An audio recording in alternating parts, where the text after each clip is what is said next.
health wise. So today's topic is what we should do to lose fat. So only fat, or we can say majority of fat. So this particular video is going to tell you the facts and researches by the experts from not so expert. That is me. I am not that much expert, but I have compiled throughout my research and all those things. I have come up with a short overview how you can target fat. So in this video, what majorly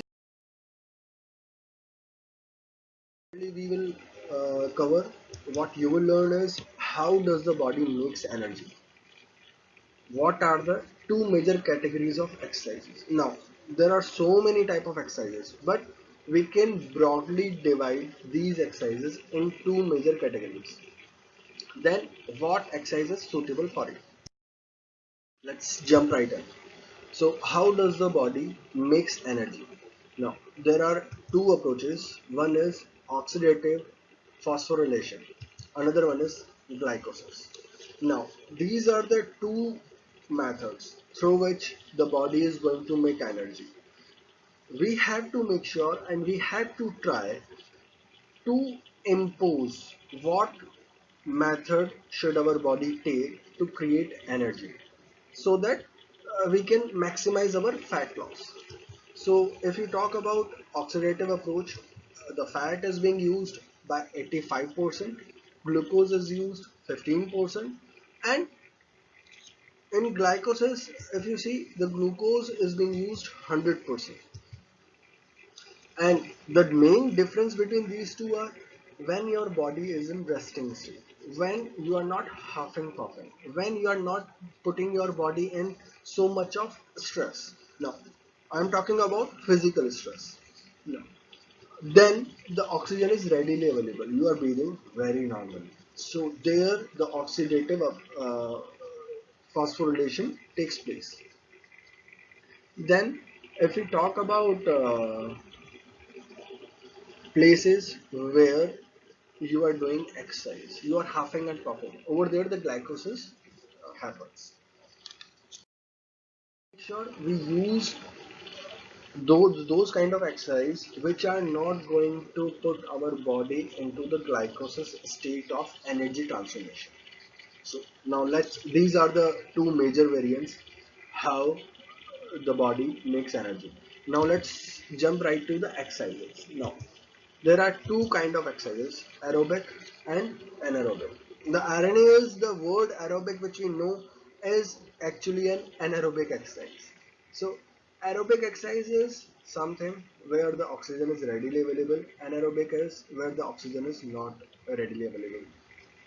So in aerobic exercises, the body is not that much stressed. The oxygen is already there. That is why the oxidation term was oxidative term was there. So now, if we talk about aerobic, it is a low intensity exercise, not solo. You cannot stroll through. Your heart rate should be at around 120 bpm. It could be between 110 to 130, but not more than that. Anaerobic is higher intensity. It is around 140 to 165. You can do aerobic exercise for hours, 1 hour, 2 hour, 2.5 hours. You can do it.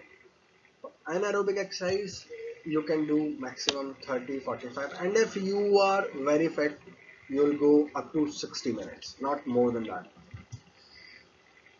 Now, aerobic is going to give you maximum yield, that is 85% of the fat uses if your body is already fat adapted. We will talk about fat adapted, how the fat adaptation works, how you can do it. We'll come up with another video. Over there we will talk about how you can make sure that your body is fat adapted, so your body is readily taking energies from the fats. We will talk about it in another video. In anaerobic exercise, it needs carb. Fats cannot compensate the energy which is needed by the body because the oxygen is less. You are huffing and puffing, oxygen is very less. So that is where it needs carb, because carb is a very easy source. It's a direct source for the glucose. So that is where uh, the energy is coming from. Now, if you're doing aerobic exercise, it won't impact your hunger. There might be a few calories here and there, but not more, not much. So, in turn, you are not going to consume more calories. You are more likely to stay in calorie deficit. Now, if we talk about anaerobic exercise, it is going to increase your hunger. Now, if you can control yourself, you are controlling hunger, then it's a very different story. But still, that also does not work much. So I'll come up with another videos and tell like why those things are also not effective, that much effective. Those things are effective if you are not eating food, you are controlling your hunger.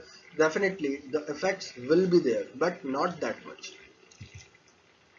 Then if we talk about cortisol, so cortisol is a big topic. It's a very big topic altogether. So I am going to cover those things also in a few days. So in aerobic exercise there is very less cortisol. For now you need to know, the lower the cortisol, greater the benefits are, greater the fat burning is. It increases growth hormone.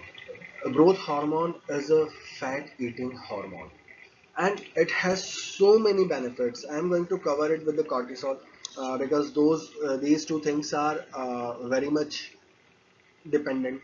They have a very good linking together. So we will talk on those things. If we talk about anaerobic, it is going to increase your cortisol levels. The liver is not getting enough energy from your fat cells, so it is going to produce cortisol. It is going to release cortisol, which in turn is going to increase the insulin. Now, insulin is your fat locking hormone. As opposed to growth hormone, insulin is a fat locking hormone. Yes, you will increase growth hormone. That is there. You will definitely increase your growth hormone. But since insulin is raising, body will not use as much as the fat as it was using in aerobic. Yes, there are going to be calorie deficit. If the cortisol is not increased that much, then you are going to get much more benefits and with an anaerobic exercise. But that is not the case because cortisol is increasing, insulin is increasing, it is locking the fat cells. So growth hormone is not going to last very long. So the examples are walking, normal cycling, or PO. Now, PO is a relatively new terms. Many of you will not be aware of this. So PO is a combination of Pilates and yoga. You can find more about those things on Google, or there will be definitely some YouTube videos. You will find more on those things. Now, when I talk about walking, it's not like just walking in the hallway or walking just strolling in the garden. It should be with some pace. Now there are different people, different heights, different weight, so the pace cannot be constant for all the people. So I have a thumb rule. The thumb rule says you should be able to talk, but you should not be able to sing. If you are walking up to that pace, you are going to be fine. In anaerobic workouts, it has strength training, high intensity yoga, high intensity cardio, HIT, Tabata. Now, HIT and Tabata are marked in the red font because these in turn, even though being anaerobic, helps you with the fat loss. How they use it or how it is happening, all these things are relative to cortisol and the growth hormone. So I am going to cover all these things all together. Just stay tuned. Very soon I'll post about these. When now we have learned about what kind of energy, what types of energy body is going to produce, what two broader categories are for the workouts. Now we will see what you should do. Now, if you are overweight, targeting fat, Even if you are not that much overweight, but still you can see, yes, there is some fat, I want to get rid of that fat, then you should definitely go for aerobic. Get some walking shoes and start walking. Nothing, nothing else. If you can do cycling, that's fine. If you have cycle at home, that's fine. But walking is something which you can do it readily. You don't really need to think about it. Just get up in the morning, walk around for half an hour, 1 hour. In the evening, walk for half an hour, 1 hour, and you'll be fine. But yes, the results are not as quick, because if we talk about the macronutrients, that is carbs, fats, proteins, so in that, carbs and proteins are 4 grams per 1 calorie, so that is there. Now but the fat is 9 grams per calorie. So what does that mean? What does that mean is, if you are walking for say 2 hours or so, 2.5 hours, you will be able to burn around 800 or 900 calories if you are walking up to that pace, where you can talk but you cannot sing. If you are continuously walking to that pace for 2.5 hours, I'm not saying at a one go, but yes, you can split it between 2 times, 3 times, doesn't matter. You can just go for a brisk walk, brisk, not so brisk. So if you are going to burn 900 calories after walking at least 2.5 hours, for some people it may be more than that also, then you are going to lose just 100 grams. So yes, it is going to be very slow, it is not going to be fast, it is going to be very slow. But yes, you will not lose muscle, you will only lose fat. So that is the most important factor. Be patient, results will come. And now if you want to do strength training, you can do it. If you want to pump your biceps, that's okay, go ahead, but do it with a low intensity, slowly, so that you are not huffing puffing. HIT and Tabata, these are useful. Yes, cortisol gets released by liver, but growth hormone is also released, and growth hormone is in higher quantity. And since we know HIT and Tabata, these are very smaller routines. Like in Tabata, it's a 4 minute routine. In that, you will do 20-minute exercise, 10 minutes rest. Then there are 8 repetitions. So that comes around, that comes to 4 minutes. So your body is releasing cortisol for only 4 minutes, not after that. But if you're doing a high intensity strength training where your heart rate is between 140 to 160, 170, and you are doing for 60 minutes, so for the whole 16 minutes, cortisol will be coming. So that is going to be a humongous number. Now, if you are doing a Tabata, you will do 4 minute routine, maximum one time, 2 times, not more than that. Now, you should remember that when you do HIT or Tabata, you should give your 110%. It's like after 4 minutes of routine, you should not be able to stand up. You have to sit down or lie down. That is the intensity I'm talking about. If you are working with that intensity, then it is going to be useful. But if you are not giving your 110% or 115, 50%, if you are giving your just 80% or 85% or anything less than 110%, that is not going to be that much useful. Yes, it will be useful, but not that much useful. Now, see, I have lost around 6 kgs, 6.5 kgs in last 1.5 months, and each and everything is fat. That is sure. I will show you how it is. I will give you one glimpse of my history. So the thing is, I lost my previous data, but I have some data for this month, like from 7th of June till 27th of June. So I am going to share you with that, so you can see the difference. So here it goes. So if you see, on 7th of June, these were my measurements. So I weighted 77.3, and my fat percent was 22.81. Now After 20 days, yes, you can see somewhere there is a huge low, there is a big loss, somewhere there is a less loss, somewhere there is a spike also, but yes, you keep at it, you have to keep at it. If you keep at it, you will see results. So if you see, in just 20 days I have lost around 2.5 kgs, and I have lost 1.3% of fat. That is huge.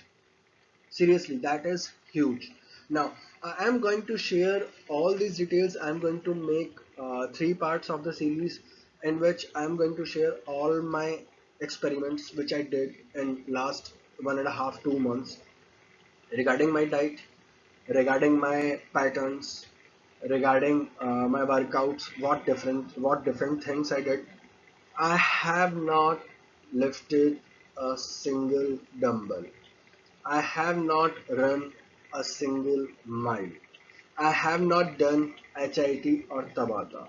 Yes, I am going to do that in next coming months, and whenever I am satisfied with my current progress, I am going to do that, but not before that. Right now, my whole focus is on the fat. See, there are people who actually want to transform. They want to transform from fat to muscle directly. So that transformation happens, but not for so many people, and that transformation takes a lot of time.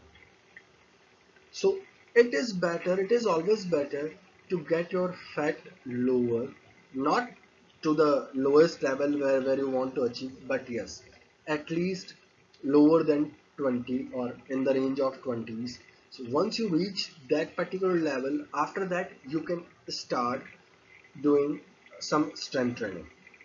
So that what the strengthening is going to do, strengthening is going to tone your body. Now you have lost the fat, now it is going to tone your body. So I am going to cover my 1.5 or 2 months journey of losing around 6.5 to 7 kgs in those 2 months. And it is going to be regarding nutrition, regarding my good habits which I adapted, my eating habits, timings, and the workouts. What are the different things I have uh, tried, and the results of those things. Also, I'm going to tell you a couple of, or I should say, 2 or 3 different type of diets which I used, and I am really happy with that. Now, just so as you know, I have adapted, or I have started doing intermittent fasting. So right now the time is around 8:33. It's been around 26 hours since I have eaten anything apart from drinking. So what I drink, no, not that drinking. What I have drank, I drank only water, 1 glass of green tea, 1 glass or 1 cup of water with ACV infused in it, and one uh, pinch of Himalayan pink salt. These are the two different things: ACV in water with pinch of Himalayan pink salt and green tea. Apart from these two different things, I have only consumed water, and you can see my energy. I am making this video on 26 hours fast. So I am going to share the secret to how I reached there, how I enabled myself to fast that long. See, I was the person who used to do Tuesday fast, and in that Tuesday also I will be eating in the evening. One time I will eat, and I will be eating the whole lot of things. Like there will be roti, chapati, there will be some vegetable, there will be dal, there will be papad, there will be achar, there will be salad. So, and after that some sweet also. So there are so many things I used to eat on that fasting day, and I still used to get headaches. So if I'm not able to eat till 1 or 1.5, 1:30 or 2 o'clock, I used to get headaches. Now look at me, 26 hours, no side effects. I'm energetic. After this video, I'm going to go for walk. So the last thing is For the persons who are fit and lean, guys, you can go and enjoy whatever you want to do. Congratulations to you. You sweat it as you like it. No problem. Now, the thing is, you just have to be intelligent about your eating. That's it. After that, whatever you are doing, you are already lean, you are already fat. Kudos to you. Hopefully, we will also reach there someday. So, from my side, and stay tuned. Do subscribe and support. If you like this content, do subscribe and support. And let me know in the comment box what else you want to know, what else I should do research on, and get back to you guys. Thank you.